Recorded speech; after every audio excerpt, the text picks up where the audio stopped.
back, guys, to another episode of Kate and Isaiah Living Large. I'm Isaiah. And I'm Kate. And on this episode, we're going to talk about backsliding and how you get back into the gym and remotivate yourself if you've fallen behind in your goals and things like that. But first, a little bit of life updates. So what's new? What have you been up to?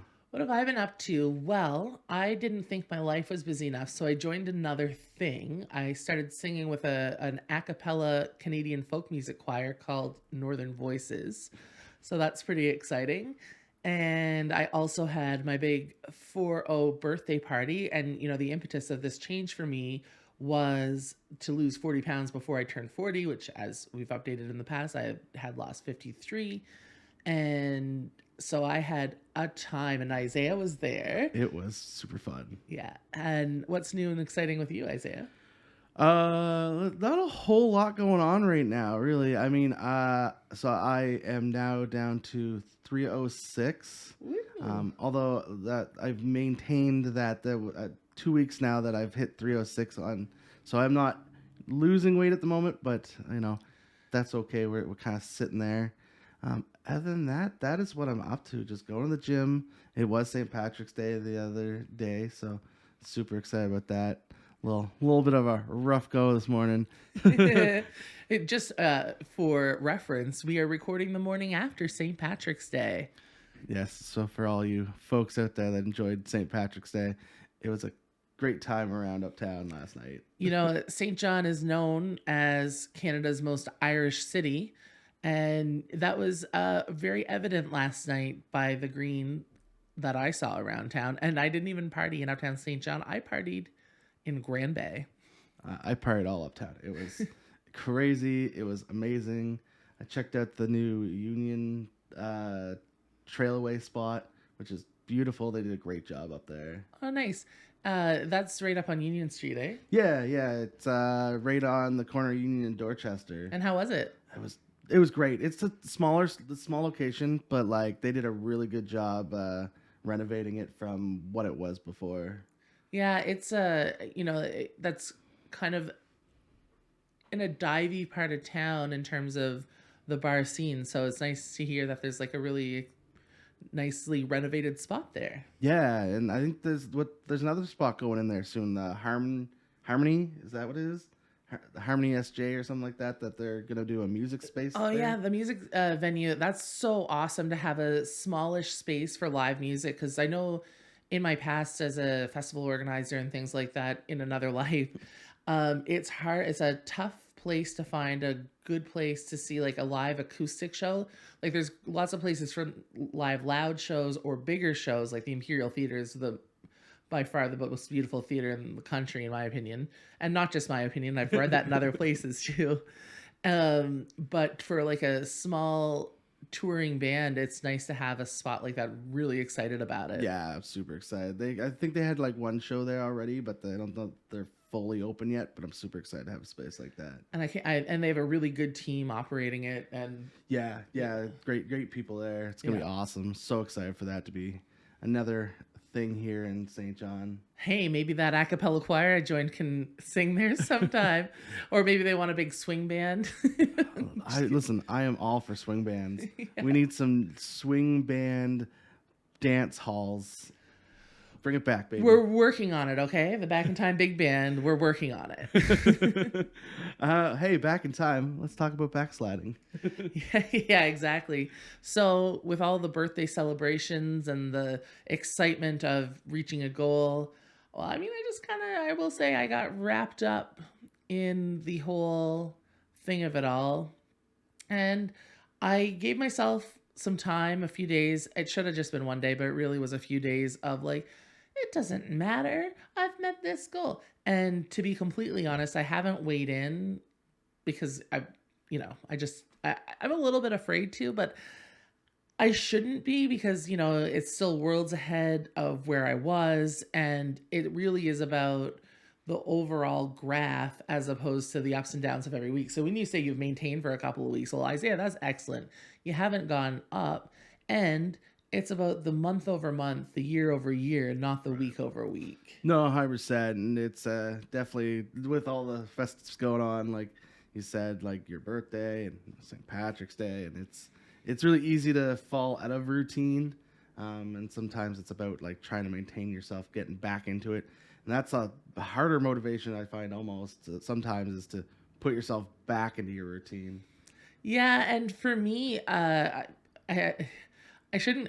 I love my life. I love the amount of things that I do. I love the city, and I love being involved in it. And I love being involved in music and some volunteer things and my job. Like all, it's all really good for me. But one of those things, I've developed a schedule that 3 times a week I have time at 5 p.m. to go to the gym class that I like to go to at Afterburn, which is a great little gym. And this week got shuffled around where I had a meeting during one of the days, and then on Friday I wasn't going to have time to go. So what I did to get back on track, because I couldn't just go to the gym once this week, like it just was not acceptable to me. My body didn't want to do it. I craved that workout. I don't know how I did this, but I woke up at 5 a.m. on Friday morning, Gross. and I went to the 5:30 a.m. gym class with Colin. Oh no. And whoo boy, I am some glad I did, but I don't know who I am at that time of day. I didn't know that time of day existed. It was a shock. I was leaving the gym when my alarm went off to wake me up for my regular 6:30 wake up time. And I was like, "Oh, I usually snooze that, and I've already worked out. What a great feeling." So they say when you get up early in the morning like that and go work out, you tend to be more awake for the rest of the day. Did you feel like that, or how'd you feel? I hit a lull at about 2 or 3 p.m. because on a normal day that would be more like 5 or 6 p.m. And I was like, oh no, what am I going to do? Because I had a pretty big evening planned. At about 3 a.m. when I was coming home, I realized that I'd been awake for 22 hours. So Well, that's a little. that was a little excessive. But at the same time, it motivated me to stay on path and stay on course, and it really does set a tone. And I'm feeling that like good sore feeling. It was a really good workout, and like through my shoulders and stuff I was like, oh yeah, I went to the gym. I'm a gym bro. I'm a gym bro. You are a bro. That's yeah. So getting back in, trying to find your groove again, for sure. I am also in that point now. I've got to try and get in. We had a little bit of snow on Tuesday, and I went, I'm not going to go to the gym today. And then I was like, I need to go to the gym. So I kind of fell back behind on a day, but I'll get back into it this week. We're gonna get started and motivated again. Probably won't do cardio today. I'm gonna have a nice long nap later this afternoon. Yeah. Well, it's funny. We talk about getting into that groove. I read somewhere, and I am no health expert, nor do I purport to be, but I've read and I've heard a few times over the course of the years that when you're losing weight, about 78 to 80% of that is what you consume, and about the remaining 20 or 22, based on math and science, is related to working out. But I know for me, when I have the schedule of working out, I'm much more motivated to make better food choices as well. And so I think it becomes a really cyclical thing where I'm feeling good, I'm moving, and well, I could get the burger and fries, but I also could get the burger and salad. And then it's like a happy medium between I'm still out, I'm still doing a thing. I mean, I didn't do that yesterday. Yesterday ended up, because of St. Patrick's Day being lit in this city, my sister and I, after our mani pedis, went to Eastside Mario's because they had a table for us, and I ate some pasta, and it was delicious. Pasta, eh? I had what did I have yesterday? Oh, so we went out. I went on an all day thing for St. Patrick's Day. So I did chicken and waffles at Cass and Kettle for breakfast, delicious. And then I wandered around uptown, hitting up all the spots, and then went to our favorite spot, Big Tide. And I almost got turned away at Big Tide. They were so busy, but we found a spot, and I had what did I have at Big Tide? I don't even remember what I had. Oh, burger! I had the burger. You know, it's funny. I always am torn when Big Tide's almost too busy for me because I'm like, oh, I'm so glad that it's full. I'm so happy for them, but like, why don't you have room for me? Just permanent seats for us. That is what they should do. No, they shouldn't do that because then when we're not there, they're not being filled, and we like to see Big Tide full. That's true, but I still deserve a permanent seat. You are entitled to nothing. I am entitled to everything.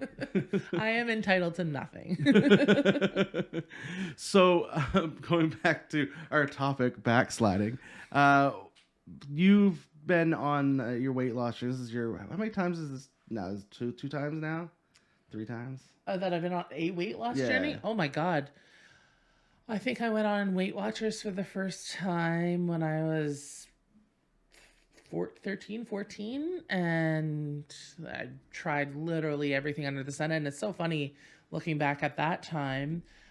You know, the summer between grade 8 and grade 9, I spent a month at my aunt and uncle's house, and I discovered that they owned a deep fryer, and I'd never eaten like that in my life. And I always was a big kid. Like, I've been the same height. I'm 5'7" since I was in grade 5 or so. So I was always like a tall kid, and I developed early. So I was just bigger than everybody else in my class, but I certainly wasn't fat then.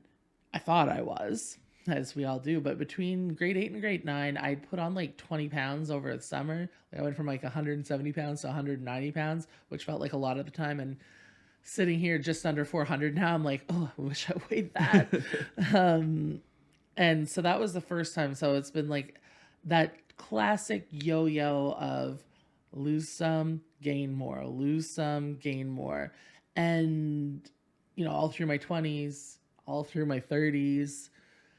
And now that's why I am more okay with living life. And I recognize that there are schools of thought on this where, you know, you should be good all the time. And there are people who are committed like that. But you also have to know yourself a little bit. And for me, it's about being forgiving when I do backslide, but not too forgiving, because sometimes I can get in the mindset of like, I feel good, I can do this, that, and the other thing. And then all of a sudden it's like, I won't go to the gym. I'm just going to eat this. Oh, whatever. It doesn't matter. I'm feeling good. And then all of a sudden I'm not feeling good anymore. So I'm working hard to prevent that backslide. Yeah, definitely. I hear that. That's how I was saying, kind of, for me, it's trying to avoid that temptation to just, oh, I don't need to go today. I guess I could go do this thing instead, kind of thing. I could buy a whole cheesecake and eat it myself. Oof, I know I can't do that anymore. What I did do this time to prevent it, because we talk about goal setting and how I reached my first goal. Have you set any new goals, or are you still on the same? I'm still on the same one, still pushing for that 250 goal. That's kind of the... I set a new goal. Have you? Okay, what's your new goal? Yeah, so we talked about this on one of our last podcasts about those online challenges you can download, because I talked about really wanting to be a full life goal and not just solely focused on weight, because I have so much to lose that, yeah, I can set the goal to lose 200 pounds from where I was, but that's such a big number. It's like saying, count this room full of rice grains. It's like, no, I'm not going to do that. And it's just too big to really sink my teeth into, even though longer term, that is ultimately the goal, but it'll take years. So I'm really working on incremental lifestyle goals. The first one was weight related because it was a desperate situation that I needed to get a chunk of weight off. This next one, I want to do a bunch of hiking this summer, as I previously mentioned. And so I downloaded one of those trails. You download an app, I think it's called the Conqueror's Challenge. And I chose the Cape Breton National Park, Highlands National Park, or whatever it's called. And I can't remember how many kilometers it is, but once you walk that amount of kilometers, you get a medal. And so after the last podcast, my sister reached out to me and she's like, yeah, Kate, I did one of those. I have the Cape Breton medal. I was like, Kelsey, that's the one I signed up for. That's sweet. So you signed up for it. That'll be odd. So I'm excited for when you get that. Yeah, me too. I like medals. I like tokens of my accomplishments. No, 100%. It's a tangible thing, right? That you get. It makes It makes it more motivating that you get like something like an achievement of some sort. Right. Exactly. So I haven't actually, I mean, I've worked out my normal workouts and stuff, but I haven't actually started the walking portion of this because I just did this last week. And I'm excited to kick it off and like go for my first walk. And you can set however long. I think I set myself 10 weeks or something like that to go through. I think my goal for April, end of March into April, is averaging a kilometer a day, which is not extreme, but I think is very manageable. So if it ends up being, a 3 kilometer walk one day, and then if that's too easy, I'll step it up, so to speak. But I'm setting myself for April the goal of a kilometer a day. Okay, that's pretty cool. So how does that app work? Does it go based off of a speedometer or based off actual like you have to walk and physically it sees the GPS system? You can hook it up to like a regular, fitness watch app or whatever, and it'll count your steps or count your mileage that way. I don't have one of those. So I can manually input the amount of kilometerage that I walked in a certain day. So I have to take a little bit of time to figure out a couple of walking routes, but I do know that Harbor Passage, which is like a gem in this city, is about 4 kilometers there and back to not all the way to Reversing Falls, but to the end of the Red Path. Yeah, no, I love Harbor Passage. I can't wait for them to get finished what they're doing on the boardwalks, that it is all fully open again. Yeah, it's such a wonderful spot that a few years ago we did one of those step challenges at work, and it really, me and 2 close friends, we ended up on the same team. Actually, we became close friends because of this walking challenge, and we worked on the same team at work, and then we were on the same step challenge team. I think we called ourselves Holy Guacamole or something.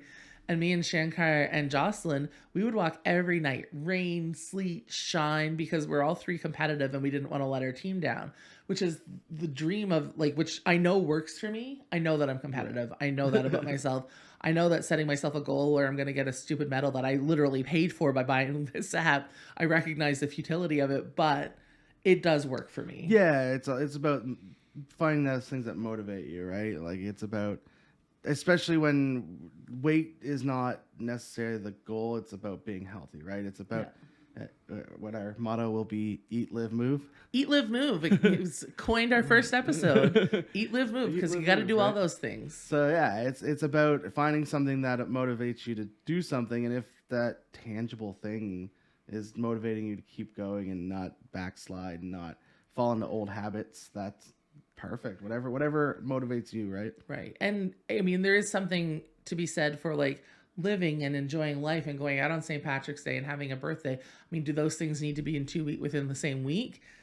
I wish they weren't. It happens. But I can't control that. I was born on Friday, March 11th, 1983, under police escort. Wow, that's a whole other story we'll have to talk about at some point. Oh, it's a quick story. All right, we have time. Let's what is this? Oh, hold on, I've never heard this story before. I'm excited now. It's really my dad's story and my mom's story because I wasn't alive yet. But how it worked is I was 2 weeks late. Mom had gone into the doctor that day with labor pains. The doctor said it's false labor, despite the fact that I was 2 weeks late. And my dad dropped her off at home, went to go get some groceries, and then it was not false labor. So the neighbor who lived upstairs in the Mar Road Apartments in Rothesay, it was Fairvale then, waited on the front step with my mom, who was in active labor. My dad comes home. She was like, "I'll take your groceries for you." And Dad takes off in his little red Toyota Tercel with Mom in the car, of course. And the neighbor called the police and said, "Hey, if you see a little red Toyota Tercel speeding, don't stop it. His name is Doug Dean. And he's on the way to the hospital with his daughter. And his daughter who's about to be born." So the police pull him over, and Dad's like, "Oh, shoot." And I don't think that's what he said. And they said, "Are you Doug Dean?" And he said, "Yep." And they said, "Follow me." And so we had a police escort all the way to the hospital. They were waiting in the bay with the gurney all ready to go. And I was born several hours later. Oh my God. Awesome. Several hours later. You're the oldest? I'm the oldest, yeah. I've always heard that firstborns would take forever. I think my sister was also 2 weeks late. Oh, wow. Yeah, we really were warm. It was fine. Clearly, you just didn't want to be here yet. Yeah. We also didn't move out till... No, I'm just joking. Oh, goodness. That's a good story. I've never heard that story. That's a good story. Yeah, I mean, it only makes sense once you know me that, of course, you had a police escort to the hospital when you were born. You are so needy. And dramatic. I think we're going all right. I think we might be able to wrap this up here in a short little bit, but I have another question for you. When you found out that you were at the 440, we kind of talked about this before, but you've tried to lose weight multiple times before. How did it really make you feel after? That's a twofold answer. That's a good question, Isaiah. And that's usually the deflect phrase for when you're trying to think of how you're going to formulate your response. So I'm going to tell two quick stories. One was a time that I had a medical scare a few years ago, and I had to get on the scale in front of a doctor at the hospital and learned that I was 407 pounds. And that is probably one of the worst experiences of my entire life, because I couldn't believe that I was over 400 pounds. And that was like horrifying. Plus, I was there because I was having a bit of a medical scare. It all worked out. It was no problem. But I was there. There was like a risk that I had cancer or something like that. And so the whole experience was awful. And then that doctor did not help. And I talked about this on a different podcast actually called Project Impart. So you can check out that story there sometime. But essentially the doctor said to me, you need to lose 200 pounds, which was a fair medical assessment. But he followed up by saying, do you know what a pound of butter looks like? Yeah. You're carrying an extra 200 of those, and then kept doubling down. So that was honestly one of the worst experiences of my entire life. When I learned that I was 445 or whatever it was, it didn't feel as bad as that other moment because there wasn't all those other tensions. I was at the gym knowing that I was about to work on it. So I'd already felt awful. Like my back hurt so badly and my knees hurt so badly. So I was in the moment like, okay, I'm here to work on this. When I saw or didn't see the number because the thing wouldn't work, when I realized what it was, I definitely cried. And Coach Vicky, who I've mentioned before from Port City Training and Fitness, who's also a dear friend, I could see that there were tears welling up in her eyes too, although she did her best to not do that. And because it was really scary, genuinely scary. And because it's so unheard of, I'm just me, I'm just Caitlin. And you see TV shows on TLC or whatever, like My 600 Pound Life.